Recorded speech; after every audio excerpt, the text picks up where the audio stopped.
আমাদের মেগাস্টার শাকিব খানের সবচেয়ে পুরস্কার হলো তার দর্শক অ্যান্ড শাকিবিয়ান। আরেকটা আছে জোকার, সে এরকম করে নাচে। জোকারটা কি সবসময় এরকম করেই নাচে, একইভাবে নাচে, আর কি কোনো নাচ পারে না? মেরিল প্রথম আলোর পুরস্কার 2025 সেরা অভিনেতা কি হতে পারে?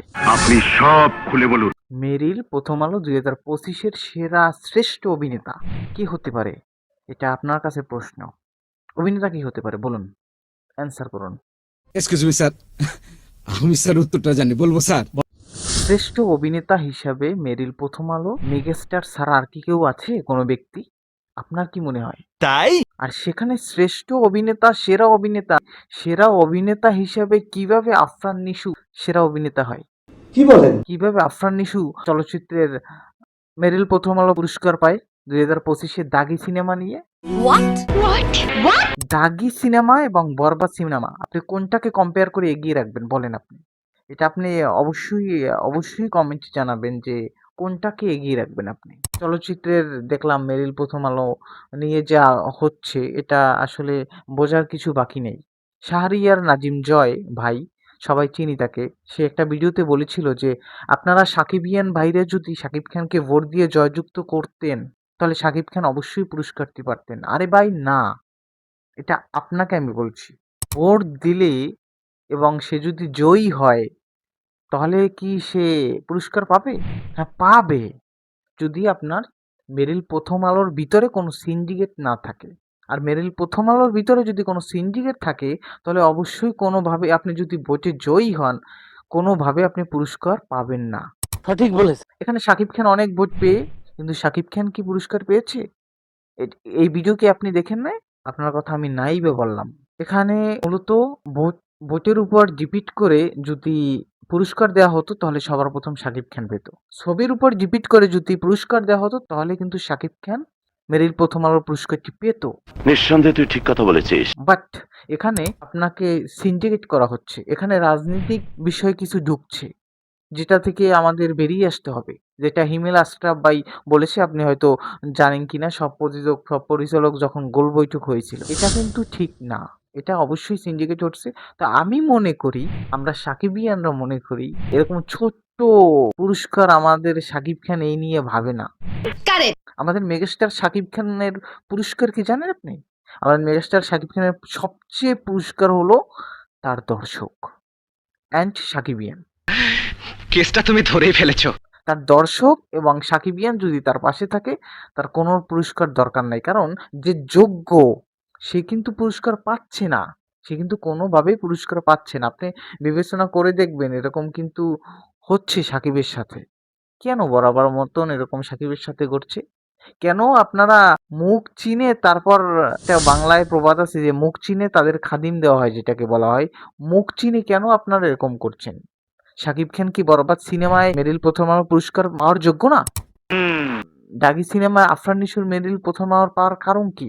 আপনি দাগি আর বরবাদকে কম্পেয়ার করে দেখবেন যে আপনি কোনটাকে এগিয়ে রাখবেন।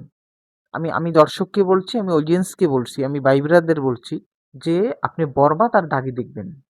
এর দুটোর সাথে কম্পেয়ার করবেন কোনটার সিনেমা ভালো, কোনটার বিগ বাজেটের, কোনটার গল্প ভালো, কোনটা সবচেয়ে ব্যবসা সফল করেছে, কোনটা ব্লকবাস্টার হয়েছে, এটা আপনি জানেন কিন্তু। জানি। অবশ্য 100% শিওর যেখানে সিন্ডিকেট হচ্ছে। তো সিন্ডিকেট করে কি আপনি দামিয়ে রাখতে পারবেন? না না, আরে ভাই, শাকিব খানের সাথে সব দর্শকরা আছে, শাকিব খানের সাথে সাকিবিয়ানরা আছে। আপনি এরকম সিন্ডিকেট করে অন্য একজনের যোগ্য পুরস্কার অন্যজনকে তুলে হাতে দিচ্ছেন, এতে আমি মনে করি যে আপনি শ্রেষ্ঠ অভিনেতা হয়ে গেছেন না। তো আমি শুধু এইটুকুই বলবো যে এরকম সাকিবের সাথে যে উপরে ওঠে তাকে কখনো টেনে নামানোর চেষ্টা করলে সে নামবে না, যদি তাকে আল্লাহ না নামিয়ে রাখে। তাকে আল্লাহ উঠিয়েছে, আপনি আমি জোর করে টানি ধরে নামাইতে পারবো না কিন্তু ভাই। আর এটা সাকিব খানকে আল্লাহ সেই সম্মানের জায়গায় রেখেছে। ঠিক বলেছো। এখন আপনার এরকম ছোট দুই একটা পুরস্কার না পেলে সাকিব খান এইসব পুরস্কার নিয়ে ভাবেই না। আপনি সাকিব খানকে মেরিল প্রথম ইনভাইট করবেন, তাকে পুরস্কার দেওয়া হবে না, শুধু ইনভাইট করবেন আর সে আসবে, সে অপমানিত হবে, তাকে নিয়ে জোকস করবেন আপনারা। হ্যাঁ, আমি অলরেডি খবর পেয়েছি। নুসরাত ফারিয়ার কথা বলি, জোকস করেছিল কিন্তু এক সময়।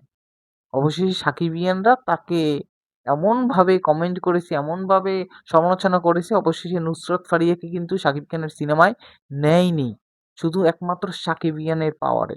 এটা অবশ্য আপনার মনে আছে কিনা আমি জানি না। আর একটা আছে না আমাদের জোকার, তাকে তো জোকার বলা যায় এখন। আমি একটা জিনিস খেয়াল করছি, দেখেন শাকিব খান ছিল না, প্রেজেন্ট ছিল না, যখন পারফরমেন্স করেছেন আপনি মেরিল প্রথমে, তখন তো শাকিব খানের গান দিয়েই কিন্তু আপনি পারফরমেন্স করেছেন। আপনার কি এতটা বেহায়া, আপনারা শাকিব খান ছাড়া তো চলতে পারেন না। চাঁদ মামা গানটি দিয়ে কিন্তু পারফরমেন্স করেছে। শাকিব ছাড়া গতি নেই তো ভাই, যে কোনো মূল্যে শাকিবকে রাখাই লাগবে। কথাটা ঠিকই বলেছেন। আরেকটা আছে জোকার, সে এরকম এরকম করে নাচে। এই জোকারটা কি সবসময় এরকম করেই নাচে, একইভাবে নাচে, আর কি কোনো নাচ পারে না? আমি তো দেখলাম যে এরকম এরকম করে নাচতাছে, এগুলো কি ভাই? একটু ডেভেলপ হন, নিজেকে একটু তৈরি করেন। তো আমরা শাকিব খান বসের সাথে আমরা সাকিবিয়ানরা আছি, আমাদের দর্শক আছে, শাকিব খানকে যারা ভালোবাসে সবাই আছে। শাকিব খানের একটাই পুরস্কার হলো, সবচেয়ে যেটা তার মূল্যবান পুরস্কার হলো তার দর্শক এবং সাকিবিয়ান। আমাদের ওরকম ছোট দুই একটা পুরস্কারের জন্য শাকিব খান এরকম হাঁ করে বসে থাকে না। আপনি যদি আমার চ্যানেলে নতুন হয়ে থাকেন তাহলে অবশ্যই আমার চ্যানেলটি সাবস্ক্রাইব করে আমার চ্যানেলের পাশে থাকবেন। ধন্যবাদ।